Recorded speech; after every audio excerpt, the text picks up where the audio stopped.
नमस्कार स्वामी जी। जी। स्वामी जी, मेरा क्वेश्चन है कि मैरून कलर का क्या सिग्निफिकेंस है। मतलब मैंने मैरून कपड़े पहने हैं, मैरून इतना यूज़ हो रहा है, जी। तो इसका सिग्निफिकेंस क्या है? ठीक, बैठिए। हमारे जीवन में छोटी छोटी चीज़ें सभी महत्वपूर्ण हैं, क्योंकि हमारा जीवन ही छोटा सा है। छोटी छोटी चीज़ों से निर्मित बन होता है। हम क्या खाते हैं, क्या पीते हैं, कैसे सोते हैं, कैसे उठते बैठते हैं, क्या पहनते हैं। छोटी सी बात है, लेकिन फिर भी इसका एक महत्वपूर्ण जीवन में योगदान होता है। समझो, ढीले कपड़े और तंग कपड़े, है ना। सैनिक को हम टाइट कपड़े पहनाते हैं, उसको लड़ना है, हिंसा करना है, खून खराबा में उतरना है। कसे हुए कपड़े हैं, उसके भीतर हिंसक वृत्ति को जन्माते हैं। इससे ठीक विपरीत सन्यासी ढीले ढाले वस्त्र पहनते हैं। अब ढीले ढाले वस्त्र पहन के तो आप तेजी से चल भी नहीं सकते। सन्यासी को कहीं जाना नहीं है, अपने भीतर रमना है। उसे हिंसक नहीं होना है, अहिंसा की साधना करनी है। तो छोटी सी बात है, टाइट कपड़े की लूज कपड़े, लेकिन उससे हमारे व्यक्तित्व में परिवर्तन हो जाता है। जब आप कसे हुए कपड़े पहने हैं, टाइट जूते मोजे पहने हैं, बेल्ट कसा हुआ है, टाई बांधे हुए हैं, समझो गर्दन में फांसी लगी हुई है, आप बड़े जल्दी उत्तेजित हो जाएंगे, क्रोध जन्म जाएगा, हिंसक व्यवहार प्रकट हो जाएगा। इसके विपरीत अगर आप ढीले वस्त्र पहने हुए हैं तो शांत होने की संभावना ज़्यादा है अशांति के। ठीक ऐसे ही कपड़ों के रंग पे समझ लें। अलग अलग धर्मों में भिन्न भिन्न रंगों को महत्व दिया गया, उसके भी कारण समझ लें। उदाहरण के लिए जैन धर्म, जो कि त्याग पर आधारित है, सब कुछ छोड़ना है, कुछ परिग्रह नहीं करना है। यहाँ तक कि भगवान महावीर दिगंबर हो गए। उनके साधुओं ने श्वेत वस्त्र चुना। क्यों? सफेद रंग त्याग का प्रतीक है। आपको फिजिक्स का थोड़ा ज्ञान होगा तो आपको पता होगा, जब सूरज की प्रकाश की किरणें पूरी की पूरी परावर्तित हो जाती हैं किसी चीज़ से, तो वह चीज़ हमें सफ़ेद दिखाई देती है। उसमें 7 रंग घुले मिले हैं, सबका जोड़ सफ़ेद है।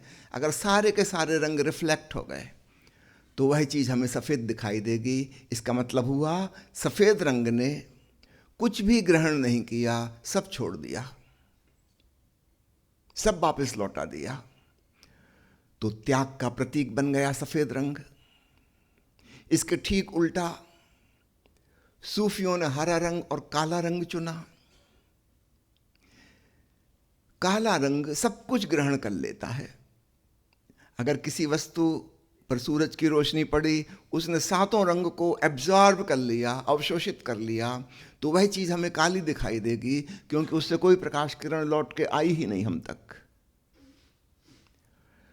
तो काला रंग परम स्वीकार का, तथाता भाव का प्रतीक बन गया।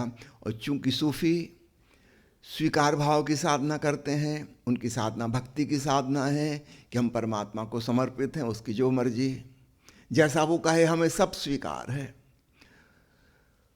तो वो त्याग नहीं करते, सर्व स्वीकार करते हैं और इस मार्ग से परमात्मा तक पहुंच गए। तो काला रंग सर्व स्वीकार का प्रतीक बन गया। कुछ सूफी हरे रंग के कपड़े पहनते हैं। हमारे जो 7 चक्र हैं, अलग अलग रंगों से एसोसिएटेड हैं। हृदय चक्र, जो कि भक्ति का केंद्र है, उसका रंग हरा है। वह प्रेम का प्रतीक है, श्रद्धा का प्रतीक है, भक्ति का प्रतीक है। तो सूफियों की साधना भक्ति की साधना है।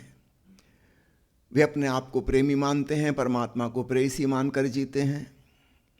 हृदय के तल पर उनको बुद्धि से, दर्शन शास्त्र से, फिलॉसफी से, वाद विवाद से कोई लेना देना नहीं है। हृदय के तल पर जीने वाले लोग हैं, और हृदय का रंग प्रतीकात्मक रूप से हरा है। आपने गौर किया, जब प्रकृति में हरियाली छाई होती है, बारिश के आने के बाद जुलाई अगस्त के महीने में, उस समय हम ज़्यादा हार्दिक हो पाते हैं।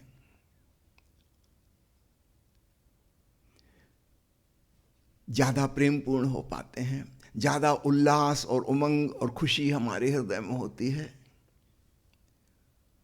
हरे भरे जंगल को देख के एक प्रसन्नता छा जाती है। सिर्फ रंग ही है, लेकिन प्रभाव तो उसका पड़ता है।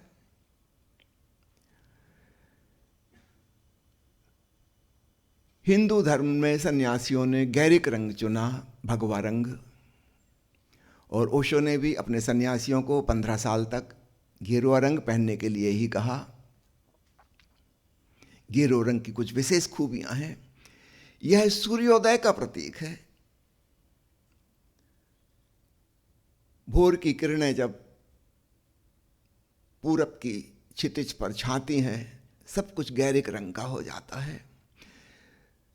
हिंदू सन्यासियों ने महसूस किया कि जब हमारे भीतर ध्यान का सूरज उगता है, कुछ ऐसा ही होता है जैसे भोर हो गई, जैसे अभी तक हम एक गहरी आध्यात्मिक मूर्छा में थे और अब हम जागे।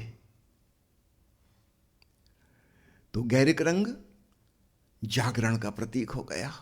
चेतो, जागो, रैना बीत गई, सुबह हो गई। प्रतीकात्मक है, काव्य समझना, इसको ठोस रूप से नहीं पकड़ना। ये कोई यथार्थ फैक्ट नहीं है, कविता की भांति, उपमा की भांति समझना, तो एक नया भावार्थ खुलता है। भगवान बुद्ध ने पीला रंग चुना। पीला रंग पतझड़ का प्रतीक है, जैसे गैरिक रंग बसंत का प्रतीक है। बसंती रंग, गेंदे के फूल का रंग, ये जीवन के खुशहाली का, सौंदर्य का प्रतीक है, क्योंकि हिंदू सन्यासी सत्यम शिवम सुंदरम की साधना कर रहा है। बुद्ध का सन्यासी वैराग्य की साधना कर रहा है, उसके लिए ये रंग रास नहीं आएगा। पीला रंग पतझड़ का रंग है।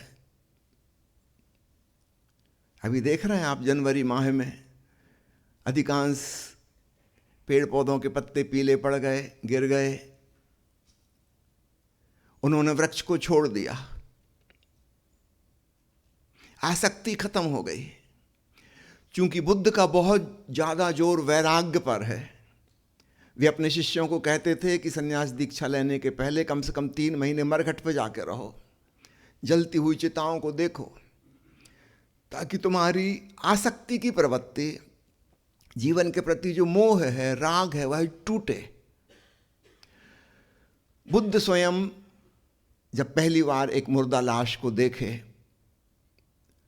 तब वो चौंके, जागे और उनको वैराग्य घटित हुआ और उसी दिन वे संन्यास्त हो गए।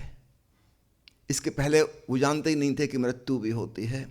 तो मृत्यु उनके जीवन में एक क्रांतिकारी मोड़ साबित हुआ। इसलिए उनकी शिक्षा, उनकी देशना मृत्यु केंद्रित है। उन्होंने अपने शिष्यों के लिए पीला रंग चुना, पतझड़ का रंग।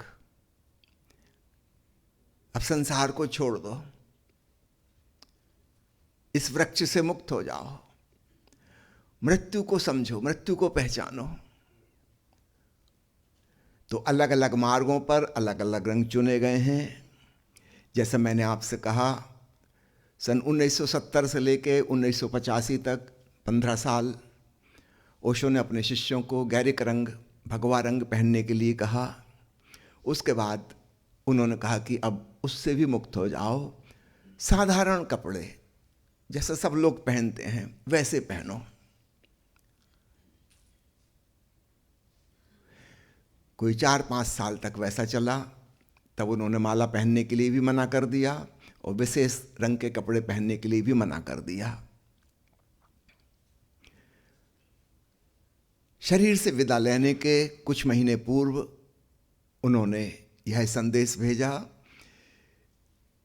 कि दुनिया में तो साधारण कपड़े पहनना अपने घर में, काम धाम में, लेकिन जब आश्रम में अथवा ध्यान केंद्र में साधना करने के लिए आओ, उस समय दिन के समय मैरून रंग के वस्त्र पहनना और शाम के समय जब भक्ति भाव में और उत्सव में आनंद में डूबो, उस समय सब सफेद रंग के कपड़े पहनना।